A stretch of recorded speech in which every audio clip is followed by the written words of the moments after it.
Welcome once again to Musings by Danon. Despite Mother Nature not being able to make up her mind, spring is upon us. And with the changing of seasons comes a new season of anime. Now, I won't be going through every single series that's airing, just the ones that caught my eye. Also, and I know it's annoying to keep hearing this, but statistically if I don't ask you to like and subscribe, the video gets fewer subscribers. Let's start with the sequels. Leading off this section is a series from one of my favorite authors, Kusetsu Morita. And while I've been killing slimes for 300 years and maxed out my level isn't as much fun as the perks of working in the black magic industry, you can at least watch killing slimes in public. And YouTube won't demonetize your video if you stick with killing slimes. For those who haven't seen this series, it's about a young woman who works herself to death, gets reincarnated, and asks for a healthy body and a nice house. Turns out, she's an immortal witch. Every day, she kills just a few slimes. Monsters drop magic stones, which can be traded in at the Adventurers Guild for money. Now, everyone needs money, but Azusa isn't greedy. She's still traumatized about her death. So, rather than work hard in this life, she kills enough slimes to cover her daily expenses, plus a little bit extra to put away into savings. She also researches herbs and alchemy so that she can make potions for the people in the local village. After 300 years, she's become a fixture in the land, the immortal Witch of the Highlands. She's saved the village numerous times with her potions and cures, but she always takes it easy. Of course, this wouldn't be much of a show if things didn't come out and try to disrupt her day. One day, 300 years after Azusa came to this new life, the new guild receptionist wanted to check her power level. Of course, she's now level 99 with insane stats. After all, she's been killing slimes for 300 years. Azusa finds her quiet life flipped on its head after the world finds out how strong she is. But it isn't all bad. She finally got a family. Sort of. Dragons, demons, ghosts, and even some slimes all call her little house on the hill home. Oh, and all of them are women. On top of that, there are hardly any named male characters in the series. So if you're wanting a fun and fluffy isekai with strong Yuri vibes, you should catch up on Season 1 before Season 2 airs. Next up, we've got Fire Force Season 3. I'll be honest, I didn't get through Season 2. Not from lack of interest, I do enjoy this show. Firefighters fighting fire with fire is an interesting concept, and everyone having unique and interesting powers that are all fire-related is also fun. But I haven't had the time to watch Season 2 yet. Hopefully that'll change soon, but who knows. Finally, though it's not really a sequel, I felt it belonged in this category, My Hero Academia Vigilantes is finally getting an anime. The spin-off of My Hero Academia featuring characters who aren't exactly heroes, fighting against evil that isn't a crime yet. For an action to be a crime, there has to be a law against it. So when you create a new drug that isn't illegal yet, there's no law about selling it, right? I mean, in the US, you just need to call it a supplement to get around the FDA, and you can sell just about whatever you want. Now, I haven't read this series, but according to everyone I've talked to who has, this series is far superior to My Hero Academia, so I'm excited to give this anime a try. Next up, let's talk about series that I have read and am excited to see animated. The one I'm most excited for is the space isekai, I'm the Evil Lord of an Intergalactic Empire. From the same author as Trapped in a Dating Sim, you can expect the same smart humor and subtle character building that series has. In his previous life in Japan, Liam Sarah Banfield tried his best to be a good person. Of course, he was betrayed by everyone. His boss, his wife, even people he barely knew. Now, there's a reason for this, and if you'd care to step into some abnormal psychology with me for a minute, I'll give you the reason why, but you won't like hearing it. Do you have a friend who always complains about how every person they end up dating is a psycho? And you want to say, well, maybe you're the problem, but that would be rude, and humans are trained to be nice to each other, so you offer some meaningless platitudes. But the fact of the matter is, people with anxiety issues are like catnip to psychopaths. So, if you have a friend with high anxiety who always winds up encountering psychos, now you know why. So, Liam decides that he's not going to be the target for those people. This life, rather than being the one who is stomped on, he'll be the one doing the stomping. No one will take advantage of him. He will rule his planet with an iron fist, and anyone who opposes him will be destroyed. I adore this series, and I'm looking forward to seeing the anime-only crowd find out just what they've been missing. Next up, another series I've been enjoying recently. Can a boy and girl friendship hold up? No, it can't. Ever since middle school, Yu and Hamari have been best friends. Hamari helped Yu sell enough real flower accessories to convince his parents that he should be allowed to follow his dream of opening up an accessories shop. Ever since then, Hamari has been his model, and he's sold more than enough accessories to maintain proof that his dream is more than just idle thoughts. But can they stay friends when Yu's childhood crush Rion shows up? Will Hamari's sudden jealousy ruin their friendship? Or will her promise of, "I guess I'll marry you when we're both 30, come to fruition? The series is delightful, the characters are fun and entertaining, and the plot is much more than your simple boy meets girl. I'm definitely looking forward to this one. Now, I've wanted to do a video on this next one for a while now, but I was worried about YouTube freaking out about it. When it comes to Teasing series, this one is the most brutal and the most sexualized. The title? Please put these on, Takamine-san. Takamine is the student council president and is perfect, not only in looks but also grades and athleticism. But one day, Shirota accidentally sees her sneaking into a room to put on bra and panties. Why would the perfect student forget to wear underwear to school? He's further confused when in class later on, Takamine is told she got less than a perfect score. Takamine stands up and takes her panties off. All of a sudden, the teacher is congratulating her on a perfect score. As it turns out, Takamine has the ability to go back in time and make changes whenever she removes her underwear. And the underwear is gone forever.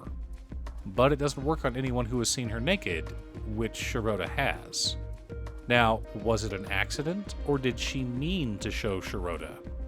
Does she have a crush on this boy and is too tsundere to say anything? Or does she just want to abuse him and use him as her closet? Someone who carries spare panties around and even puts them on her when she needs them. Why not both? Finally, one I've been nervous about, but the most recent trailer has helped put my worries at ease. From Old Country Bumpkin to Master Swordsman. Let me tell you why I was nervous. The entire series is centered around sword fighting, and I was worried that the sword fight animation would be garbage. Now, when I say sword fighting, I mean real sword fighting. Proper parry techniques, lunges, feints, body conditioning. Anyone who has taken a serious martial arts class will appreciate the techniques Beryl Gardinant drills into his students. You see, he's a sword instructor at a dojo out in the boonies. One day, one of his former students returns to talk to him. Alucia, his former student, has become the commander of the Liberian Order of Knights and wants her former sensei to take over as the special instructor for that knightly order. The same knightly order that protects the royal family. Beryl gets kicked out of the dojo by his old man with instructions to get himself a wife because dad wants to be a grandpa. So now Beryl finds himself in the capital, in a position he thinks he's unworthy of, despite the fact that many of his former pupils are now in high-ranking positions. The top adventurer in the world? His former student. A teacher at the magic college creating a new form of combat that is a mix between swordplay and magic? His former student. The top blacksmith in the city who understands his clients and can create the perfect weapons for them? Again, his former student. So my concern would be that in a world where you have this legendary master teacher, the sword fights would be poorly animated. I'm happy to say that based off the newest trailer, that doesn't seem to be the case. Now, I know that some people are going to make fun of the clueless old man for not recognizing his students' feelings. After all, he was kicked out by his dad and told not to come back without a wife and kid. But, spoiler alert, Beryl does see that some of his students have feelings for him. Feelings of a romantic nature. But Beryl can only see them as his students. Kids who came through his dojo and to whom he taught the way of the sword.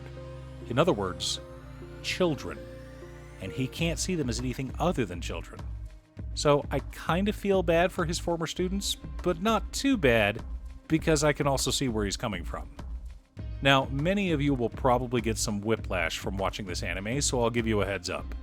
We've got an older main character in their 40s who has appropriate and healthy relationships with young women. He treats them respectfully, but maintains appropriate boundaries. And he's voiced by the man who voices Sanji.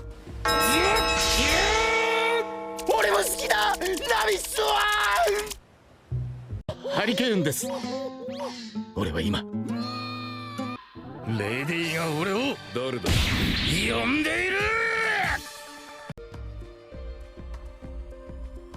Let's talk about some of the upcoming anime that I haven't read the source material for. Starting out with an anime original, Lazarus. A lot of people are planning on checking this one out. It's a new series from Shinichiro Watanabe. If that name rings a bell, it's because he's one of the biggest names in anime. Cowboy Bebop, Ergo Proxy, Eureka 7, Death Parade, Samurai Champloo, Space Dandy, and Carol and Tuesday are just some of the series he's worked on. And I don't just mean he helped out a little bit, I mean he was the director, producer, and writer for some of the most influential and greatest anime in the last 30 years. So put some respect on his name. Lazarus is a near-future science fiction where mankind has been freed from sickness and pain, all because of a miracle cure-all drug. But apparently that drug has a short half-life, and everyone who has taken the drug, which is most of the world, will die within the next 3 years. Now, a special group needs to track down the drug's creator to see if there's a vaccine that can save the world.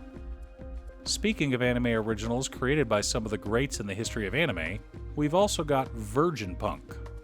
Now, this one is a movie, not a TV series, but it's by the same guy who made Kite, Kite Liberator, and Mezzoforte, so you know it's going to be brutal and gorgeous. But we're here to talk about anime series, not movies, so let's get back to it.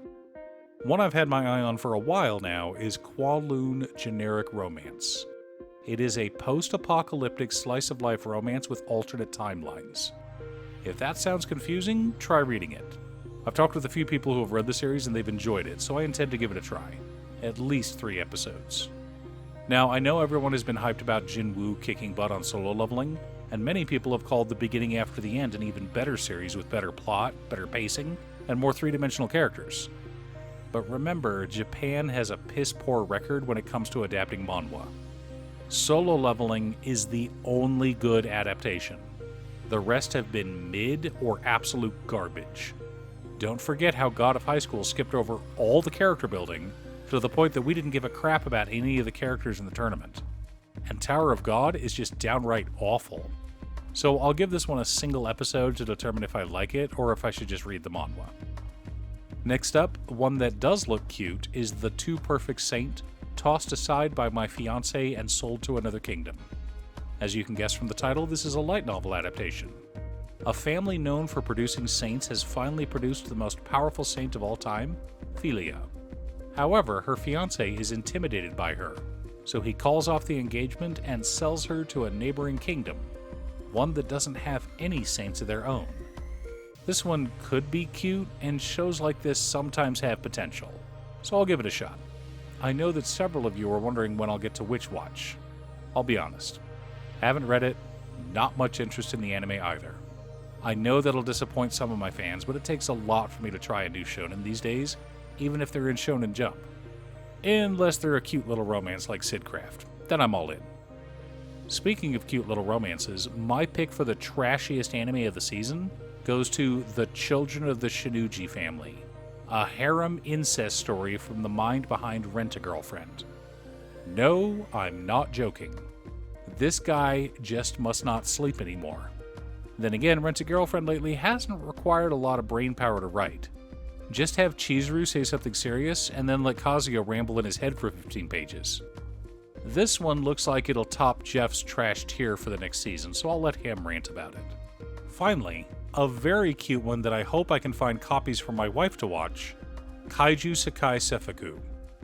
Kaiju have been sent to Earth to conquer it, but were stopped due to being too small. Instead, they get to live as pets. This series looks cute and adorable, and we need more lighthearted things in our lives. Did I miss one you're excited for? Leave a comment below and let me know which anime you're going to be watching. Or better yet, head on over to Gaming with Danon or my Twitch stream to come and talk to me about manga and anime. My wife has joined me and my son in playing through Final Fantasy XIV, but we're always happy to stop and talk to people about manga, anime, or Commander. Thanks for tuning in. Once again, a huge shout out to my editor Cute Stuff. I couldn't make these videos without her. If you'd like to hire her to edit your own videos, she can be reached at cutestuff.edits@gmail.com. Link is down below. If you're looking for ways to support the channel directly, you can head on over to patreon.com/Danon. There are several tiers to choose from. You can pick an anime or manga for me to do a video about, or you can join our monthly manga club. I also want to give a quick shout out to all of my patrons: Waffles, Jiraiya, Muffins, Marcus, Brett, Roxy, Alix, Borgie, Nazwin, Conga, Chris, Robert, Pi, Kazaris, Booksoup, Patrick, Tiz, Art, Richard, Sint, Boomy, Jackie, Finn, Zen, Asura, Justin, and Christian. You guys are awesome. I post anime or manga videos often, or you can click here to watch additional videos. Again, thanks for watching, and I'll see you all again next time on Musings by Danon.